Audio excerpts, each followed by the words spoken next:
This is Indie Business Podcast, episode 48.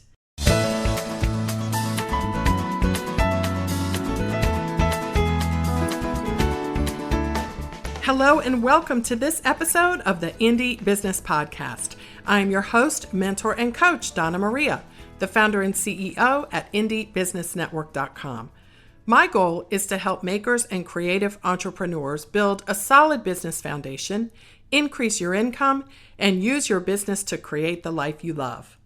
On this episode, I will introduce you to Toushonta Hogan of Sensational Soaps in Los Angeles, California.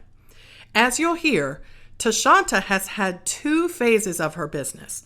The first was a warm-up phase, which ended when she worked through a bit of an entrepreneurial desert as she dug deep into herself to decide whether she really wanted to pursue a business.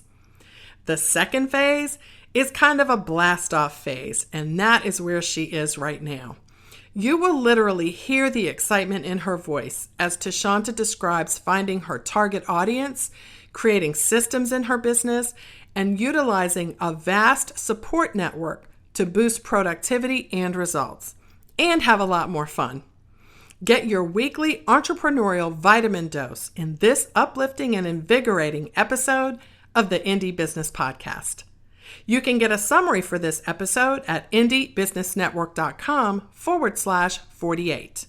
I can't wait to introduce you to Toushonta Hogan of Sensational Soaps in Los Angeles, California. But first, this podcast is brought to you by the Indie Business Network, the online entrepreneurial mentoring and coaching network helping makers and creative entrepreneurs launch, manage, and grow a sustainable and profitable business. You can find out more today and join at indiebusinessnetwork.com. And now, let's welcome Toushonta Hogan of Sensational Soaps in Los Angeles, California.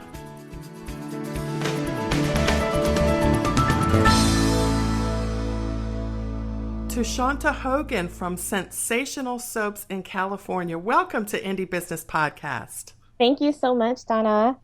Now, I feel like we go way back because if I remember correctly, you and I met through the internet, through the Indie Business Network, maybe 8 or 9 years ago. Yes. Because you had a business and then I didn't hear from you for a while and then bam, there was Sensational Soaps again. So I know there's a story there. Tell us a little bit about that journey. So during that time when you didn't hear from me, I was actually going through a depression mode, really trying to figure out if this is something that I need to be doing or do I need to go back to work. I was in school for a couple of years and I couldn't find a job in 2007. And that's when the economy was dwindling down. And so I started Sensational Soaps right when the economy was bad. And I kind of questioned myself during that time, is this really for me? Should I continue on? Maybe I need to go back to work. We had lost our properties. My husband was an investor, so we lost a lot of property. It was a lot going on during that time frame. And here I am 9 years later, and I'm still going. And now I can see the little light at the end of the tunnel. So I'm excited that I continued on and persevered through it all. Because it was a very trying time during that situation. You're obviously thriving, and I love seeing what you're doing. But I want to pause on that for a second, Toushonta, because I think so many of us, and I'm including myself here, we don't really realize how challenging it is and how stressful it is to run a business that is your job that you're also leading. And I think It doesn't look that hard. I mean, people probably look at you now and go, "Oh, wow, look, it's so awesome and beautiful, and I want to do that." So, let's give some people some insight into what that must have been like for you because that's a big decision to have to make. Yeah, it was really hard. I've had long walks alongside of the water at the beach out here in California and so forth, just talking to God, trying to figure out, what was my purpose? Was this what I was supposed to really be doing? Because I went to school for business administration with an emphasis in human resources. Never in a million years did I think I'd be doing what I'm doing right now. Never, ever, ever, ever. Right. And I went to the Strawberry Fest in Oxnard and I saw people that were set up as vendors and they it was intriguing, it was inspiring. And I looked at them like, wow, this looks interesting. I started making soap with the kids, melt and pour and so forth. But I didn't get to grasp the concept of behind the scenes with business. And when I got behind the scenes and started my business, like you just mentioned, it was very hard. I mean, people on the outside could look in and see, oh my goodness, this is so great, but it's the foundation, is digging in the trenches, Yeah. just to set up the groundwork for your business and knowing which direction you really want to go, and try, business changes. I mean, you have to change with the trends, change Uh-huh. with your audience, your target audience, and so forth.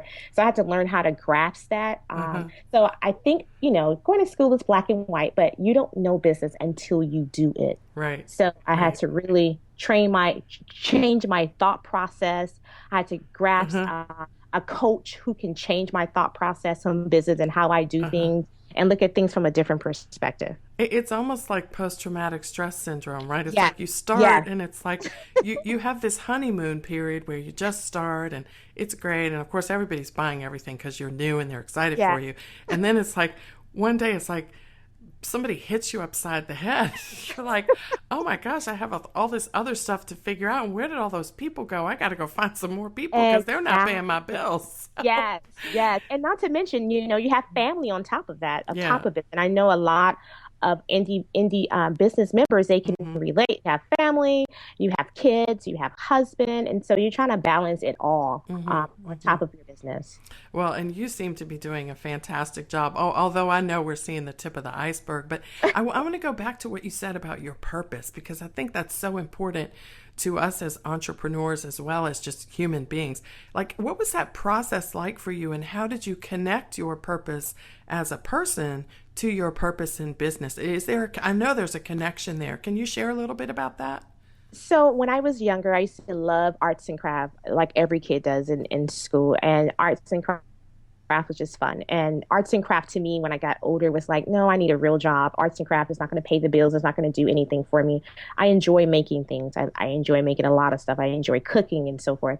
So when I finished school, a lady came to me and said, hey, Toushonta, I noticed you have melt and pour soap on your site. Do you make cold processed soap? And I said, yeah. I never made cold processed soap in my life. Never, ever. Did you say yeah?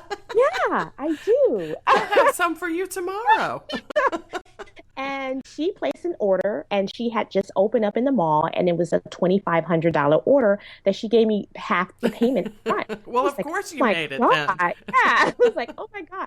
I was like, well, I need to learn how to make this soap. I Right. went to the Nova studio. I went up north. I went to another place locally. I went to two places to learn how to make soap. So I was like, okay, I don't think she's going to get this refund back. I need to really figure this out.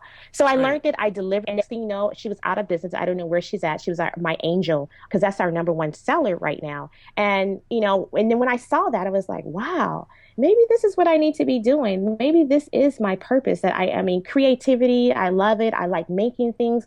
Maybe this is where I really need to be. But it took me a month after I graduated from college to really find out what is my purpose. And I really had to ask myself, what is my purpose? What is it that I absolutely love to do and would do it in a moment? I mean, even if it was for free, this is what I enjoy. This is what makes me just beep. So that's what I did, and it was the best thing ever. Now that I look back at it, but in the beginning, it was very trying, and Did it's the still trying, still to this day. But now I know how to maneuver through it. Yeah. Yeah, that it is a learning process. I just have to ask, did the lady make the second payment? Yes, she did. Oh, She good. did. Okay, good. Good. Yeah. So good. Well, that's such a wonderful and encouraging thing. It sounds like it came along just when you needed it to know kind Yes. of which direction you would get confirmation in. Yes. Absolutely. That's exciting. So fast forward to today, and you have a business model that is like I feel like you're churning. Like it's just, you might have the hiccups every now and then, like you said, but you would just maneuver around them. So tell Mhm. us a little bit about what your business is like today. Who do you sell to? And what sorts of customers do you have, and what are you making?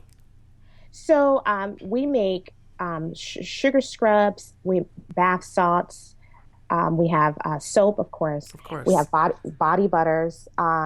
And this is what we're making today. Okay. Before we had a list of a lot of things, and we had to really streamline things.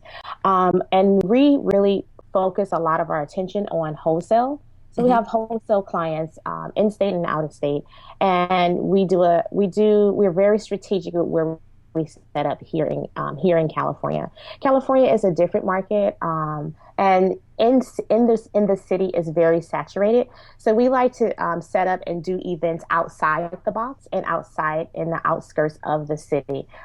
This is where people don't play for the most part, and this is an opportunity for us to really shine. For instance, we set up recently, earlier this year, at a wine tasting event, and it was in Beverly Hills. And we did exceptionally well there. People gravitated towards our product and so forth. And our age bracket is between the ages of 30 to 65 years of age.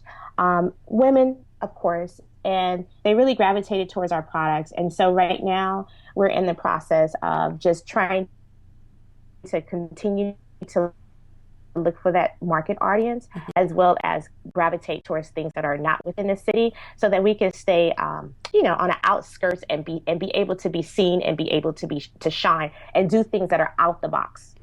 Do things that people are not normally doing within our industry. And I have to say that is one of the things that, I'm all the way over here across the country, so I'm definitely on the outside looking in. But that's one of the things that I see you really, really excelling at. And you know how I sort of see that? I see it through Instagram. I see it through these amazing graphics that you create or have created that showcase that you are not sort of in a box. Like the wine tasting is an example, and other sorts of pop-up things that you're doing with people that make, makers that make different types of products. How do you decide because I know there's so many options. How do you decide which ones will be worth your time and which ones will not? Because a lot of makers have that question. It's like, I have these 10 shows I can do. How on earth do I decide which one is probably going to be the most profitable and the best fit for me? What are some of the things you consider in that area, Toushonta? I definitely ask the questions when a person comes to me and say, I want you to be a vendor. And then also I reflect back on the things that I did set up for. In the beginning years, we set up everywhere. Everywhere. And now that I think back at it, I really didn't know who my audience was. And I was just really out there setting up at different places. But now when we set up, we're very strategic. We want to make sure that we know who is the audience that they're promoting to. We want to know how long have they been promoting to. We want to know how many people are coming to the event that they're going to have. And we want to make sure that it's a good fit for us. Does this fit us? And then, of course, you're going to have some hit and miss, some things that were good, some things that were not too well. And then if this is their first time, of course, you want to give them a second try to make sure that this is, maybe that was a little glitch or something, a hiccup. Let's see what happens next year. So we make sure we ask those questions before we decide to commit to setting up at different locations, because it is a lot of different vendors, especially the holidays are coming. It's a lot of different places that you want to set up at, but also make sure that you attend these events that people are asking you to attend, especially if they've been doing it for a couple of years. Make sure that, it's a good fit for what it is that you're looking for, as well as who you're trying to target that audience. So you like to go and attend before you actually commit to purchasing space? Yes. Oh, good. Yes. Okay. Yes. So you can walk around and have a look and get some more confirmation. Yes. And a little retail therapy too, I would imagine. Of course. It's all in the name of market research, right? Right. Now you are a super busy lady because, okay, so we're Facebook friends, yay. And so I see that you're doing some speaking. I see that your daughter has started a business. You're running your own business. So, there's 24 hours in a day, and hopefully you're sleeping for, 8 or 9 of them or whatever. But, how do you fit your business around your life? I can tell that your life is, obviously your central focus, your family. How do you, organize your hours so that you can get everything you need to get done in your business and also still have that precious family time? Well, it's so funny. I was just speaking this morning to 2 young ladies that I talk to every Monday morning. Thanks to you, Donna Maria, when I attended your mastermind group. We have a little network. It's 3 or 4 of us that are on a call every morning.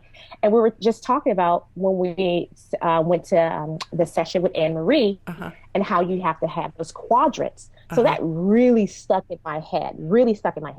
So my children, they're very active. My daughter's a dancer. And my daughter has her own business, Shy's World Nail Polish, Five Free Nail Polish. She's only 11 years old. My son, he does basketball. So I think it's the support system that I have. My Mm. husband does basketball with my son. I'm responsible for dance. She's at a dance camp literally right now until 5 o'clock this evening. Mm-hmm. And then my mother, she plays a role totally as well. And I think this little small village and this support system that I have allows me to do those things as well as the activities that my children are in. And, the help with my husband allows me to be able to have a life. Like just this past weekend, I went to a concert, outdoor concert. And then yesterday I was in church, and then I had family time with the kids and my Mm-hmm. husband. So I think it's just all of that is just balancing everything and then making sure that for the week you set out for the week. What is it that you're going to try to accomplish? What is your goal when you're making products? And I'm so serious. Anne Marie, when she talked about those quadrants, that was the main thing that really spoke volumes to me, because she said how you have to have a time as well as set alarms, so you won't spend too much time on just one project. When you said it's 24 hours in a day, at least we need to at least get in 18 hours of those days where we're really focused on an actual goal that we can say, oh, I manufactured today. I did a little administrative work. I blog. I did this. I did that. And it's hard because I'm still trying to, finesse things. There's some things in my business that are weaknesses that I really need to, hone in on to really put that in within my schedule. Right. But it is doable when you look at Anne Marie, who is very successful at what she does. Well, and let's give a double shout out. Anne Marie Fayola of Brambleberry, she spoke on Indie Cruise earlier this year, and those quadrants, I remember for the rest of the whole cruise we were all going, which quadrant are you in right now? Which quadrant are you in? Like, you better get out of that quadrant 4. Yes. So and for those of you who don't know, the 7 Habits of Highly Effective People is what she credited for a lot of what she shared. So it's a book by Stephen Covey, which you need to read if you haven't. So thank you for mentioning that. So tell me a little bit about what is the reason for the every morning call? And I have to ask, like, what time does it happen? Like, you have to get up super early for that. It's once a week. It's on it's Monday. Once a week. Okay. Yes, Okay. So you start your week off, and what purpose does that serve for you, Toushonta? So what we did, I saw them at a soap conference, the two that were at the indie mastermind group, and I saw them again. I was like, oh my God. So we just pretty much built a community amongst each other. And so it really sets the tone for the week.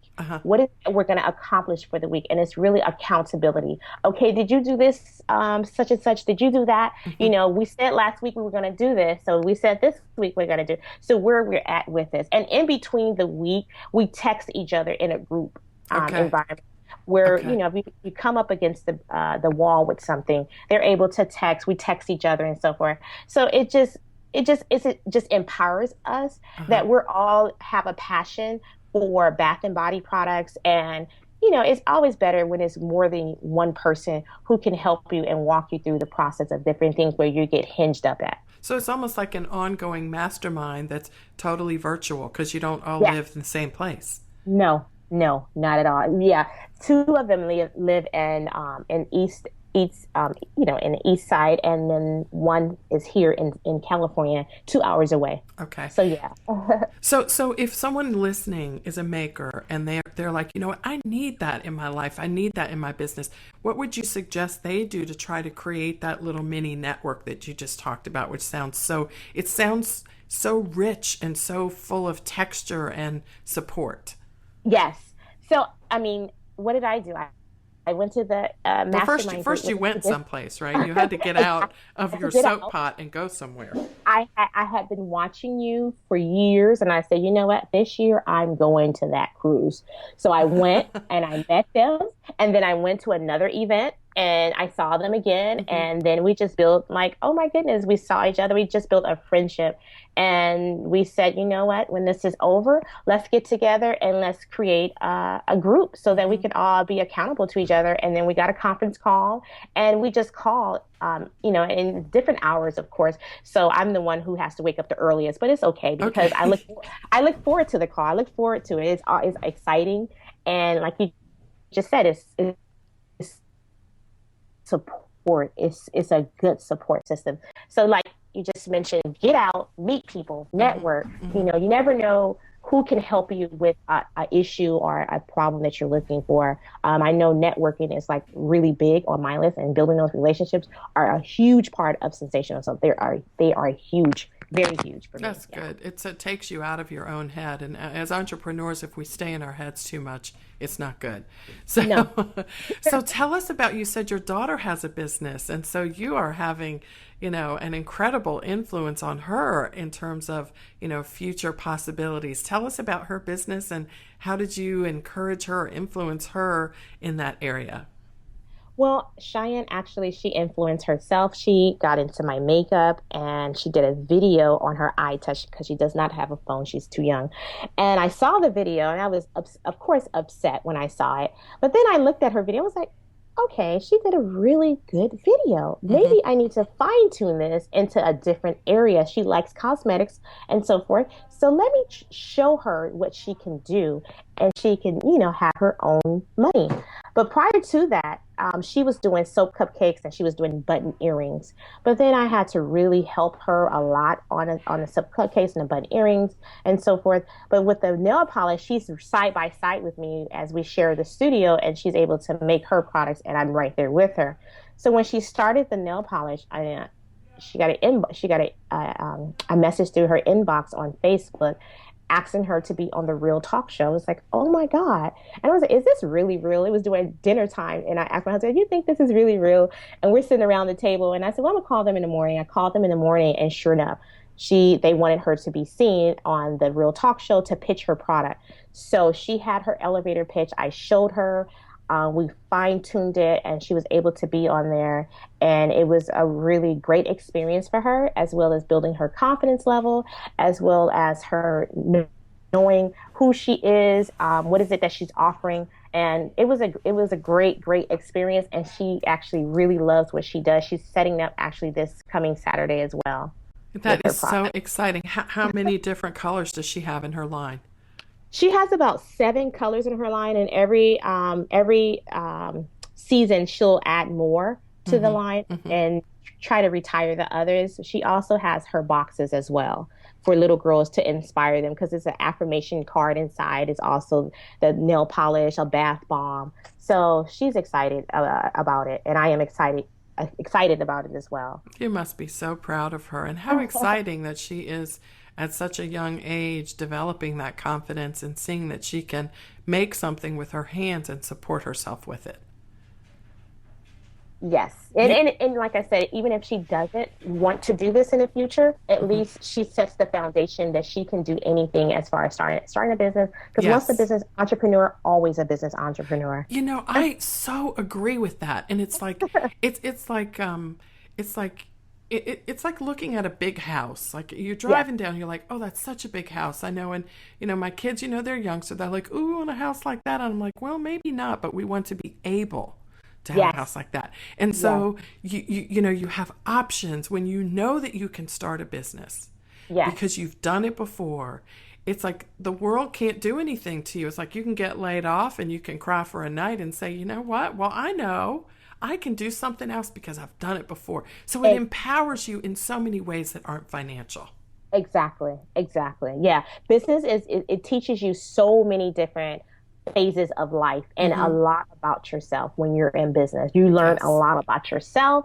You learn a lot about other people. You learn a lot about building relationships. Business is a whole huge world. It's like a big conglomerate of facets of just life, period. So I'm excited that she's starting her business so she can really, dive in and really learn about life.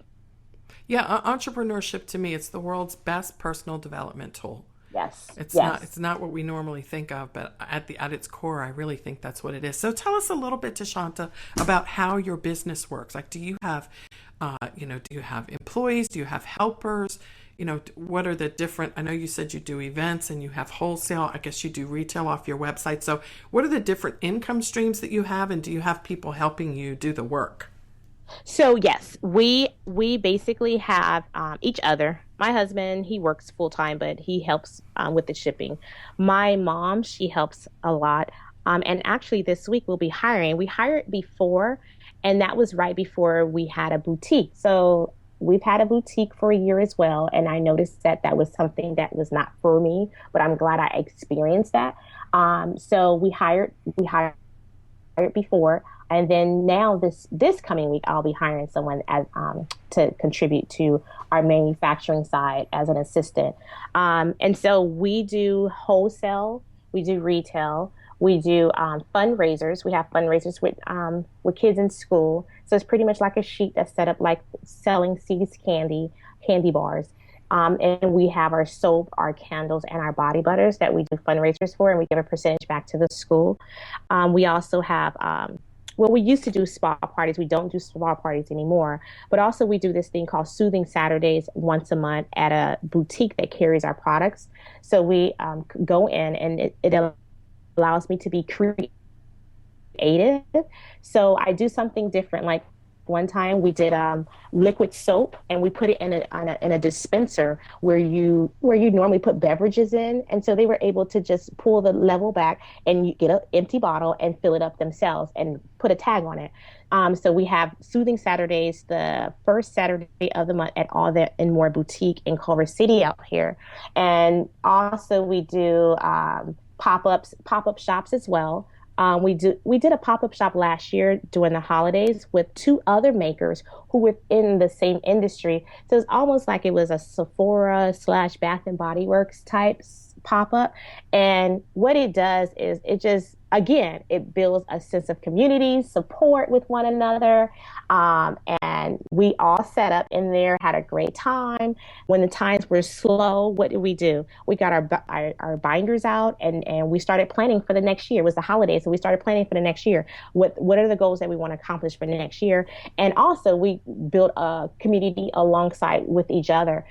One of the girls, she works full time, and she does this on a part-time basis. So we inbox each other a lot through Facebook, or she'll text when she has time throughout the day as well. So we've built a really good support system amongst it. I mean, we get our supplies at the same location.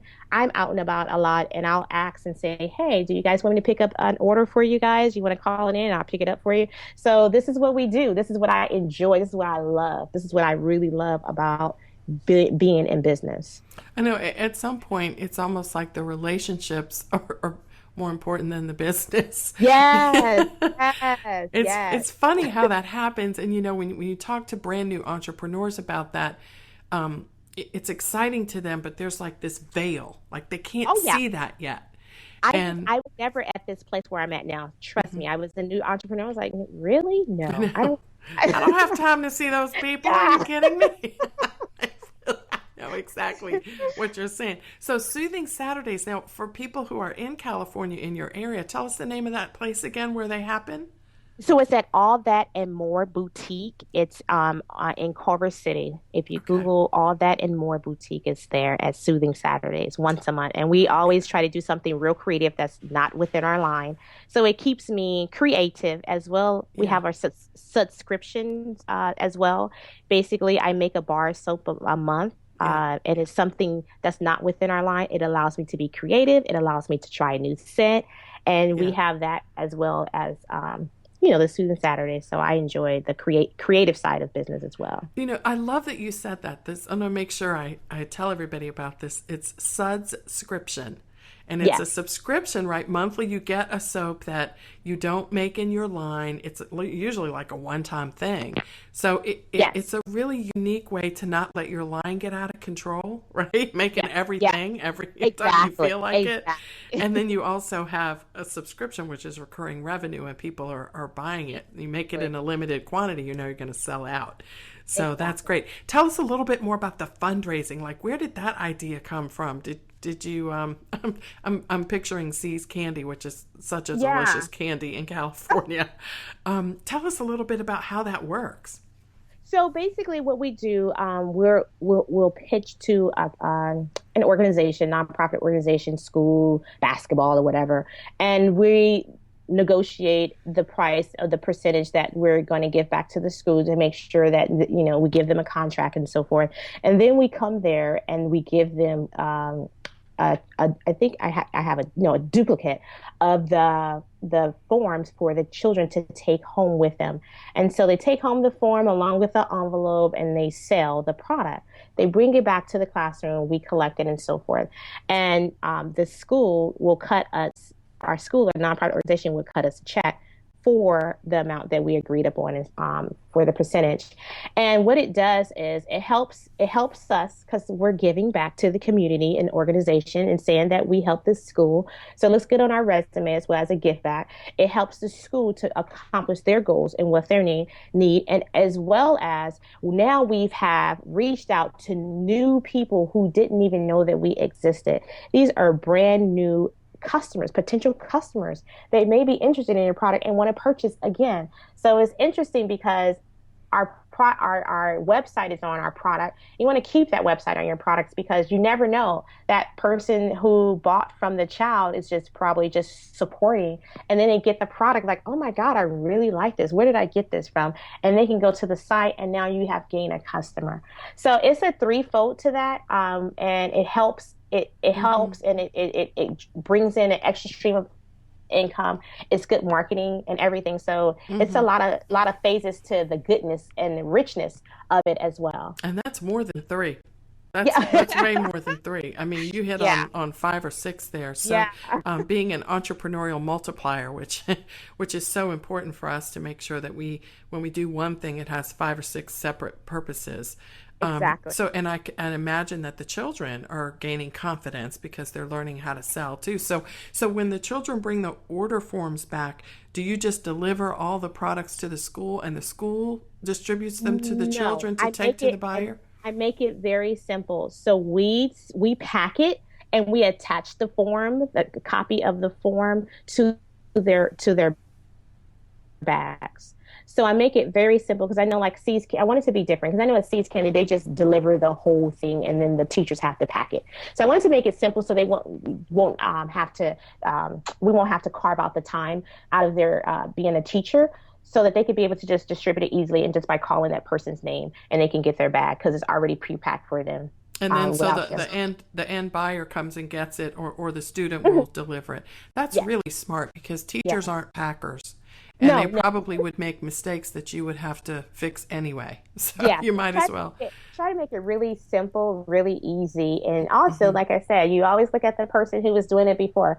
How can you be different? Let's be different and let's be real strategic with this. And let's not let the teacher come out the classroom or give them any extra work. They really need to focus on teaching the child. So let's make sure that we can be able to pack it for them, put the child's name on it, and they could just easily just give it to that child. So for all of our listeners, I mean, there's so many different ways that we can get our hands on your product. So we can go to your website at sensationalsoaps.com and spell that for us. It's S like Sam, C like cat, E, N like Nancy, T like Tom, SATIONAL, soaps, SOAPS.com. And then we can go to the boutique in Culver City on Soothing Saturdays. If we're local to you, we can find out where our children can participate in a fundraiser. When the holidays roll around and throughout the year, I guess at different times, we can find you at a pop-up. Yes. My goodness. So and you wholesale as well. So there are stores, in different cities where we might be able to buy your products too. Yes. And it's listed on our website as well. You've got it going on. I'm trying. No, it's so exciting because you have, the fundraising really is a unique thing because not a lot of people do that. I hear a lot of people asking about it, but not a lot of people are actually doing it. It requires a different sort of approach, obviously, but you are open to different ideas and different people. And I think that makes a difference for you.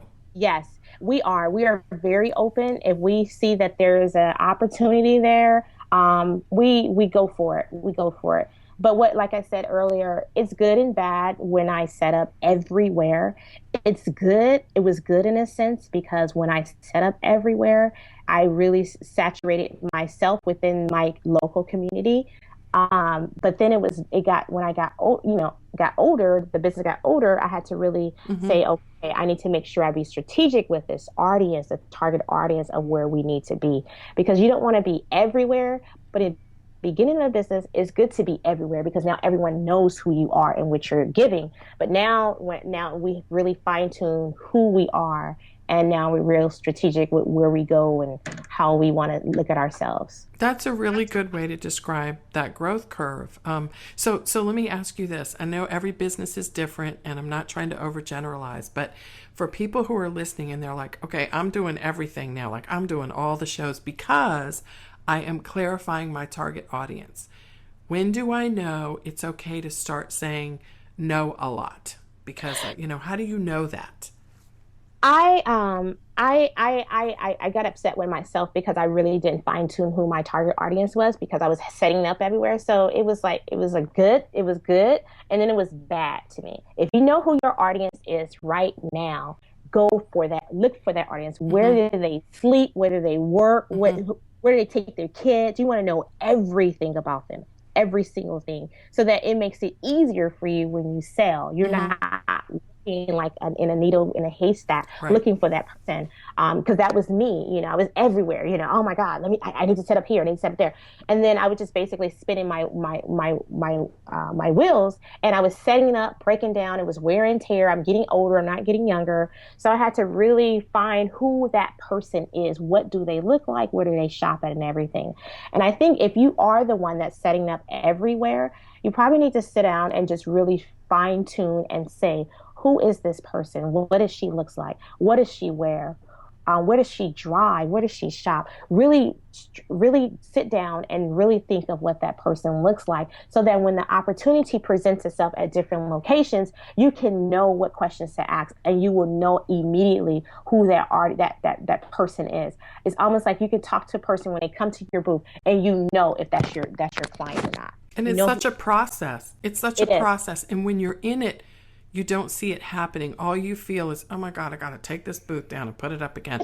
And it's not until Yes. afterward, it's like raising a child, right? After they get to another stage, you're like, oh, I can really do that now because I know what Yes. I'm doing. But Yes, when you're absolutely. learning, it's not so easy.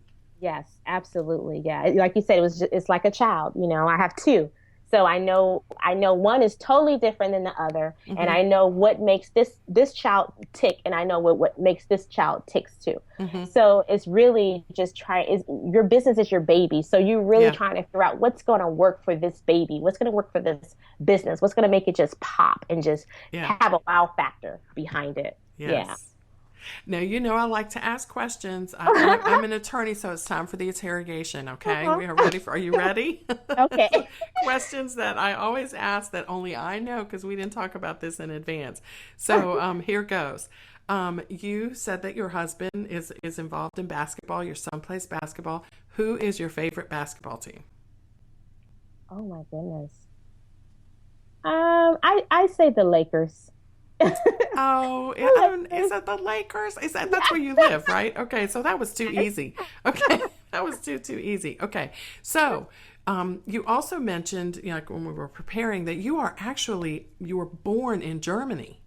Yes. You were born in Germany. Yes. So what is your favorite thing about Germany?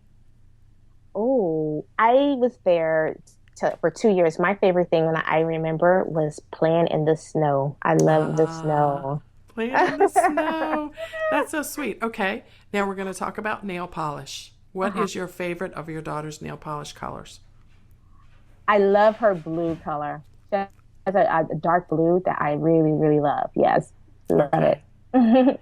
And last but not least, what is the one word that you would use to describe yourself as an entrepreneur? Patience. Patient. Patience. Yes. Patience. I say patience because some things we want things instantly, and then when those things are presented to you, you may not be ready for it. And then when they are presented to you and the next time, you are ready. You are very ready. So patience, this is 9 years, our 9-year anniversary this year. And we are actually we're going somewhere, and it's like, wow, so it took a lot of patience for me, because of course we all want things instantly. And we don't know that we're ready for it when it's presented itself, but later, once it's presented itself to you and you're ready, you would definitely know, and you will feel it's your time. I love the way you said that. You just said, we are going places, and I know we are going places. So that's what patience will get you guys. Good things come to those who are patient. So yes. Thank you so much for all these wonderful golden nuggets and reminders of how to achieve entrepreneurial success. Everyone, sensationalsoaps.com. And make sure you head on over there. You can learn about the fundraising. You can learn about Shy's World. Actually, let's give her website out too. Tell us where we can go to get her nail polish. So it's Shy's World, SHAIS World.com. Shy'sWorld.com.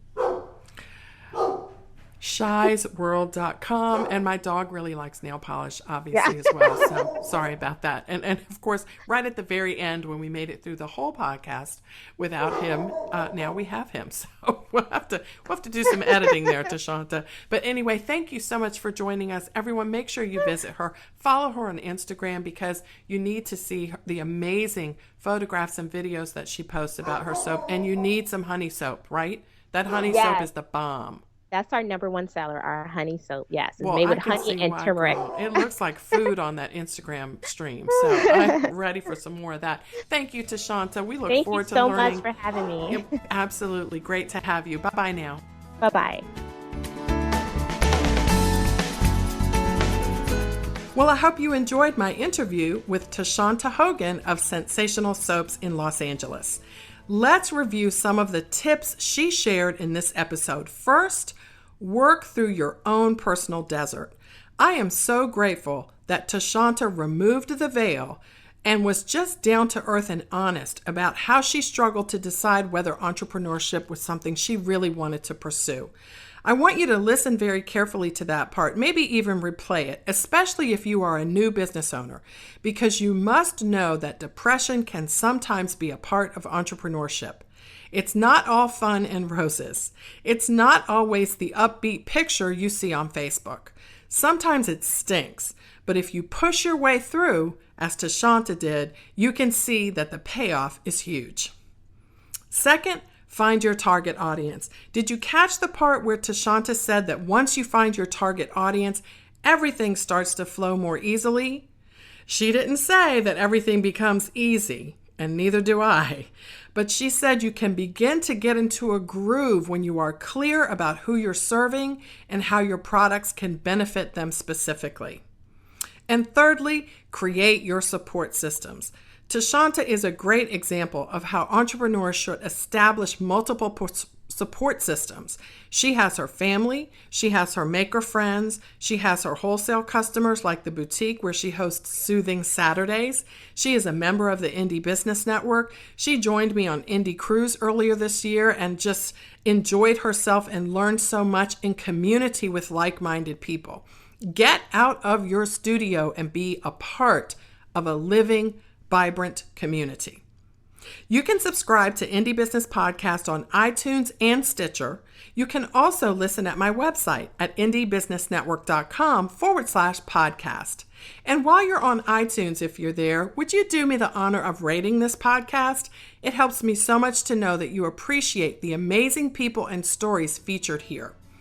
You can also share episodes of Indie Business Podcast from my blog at Indie Business Network to your favorite social media outlets.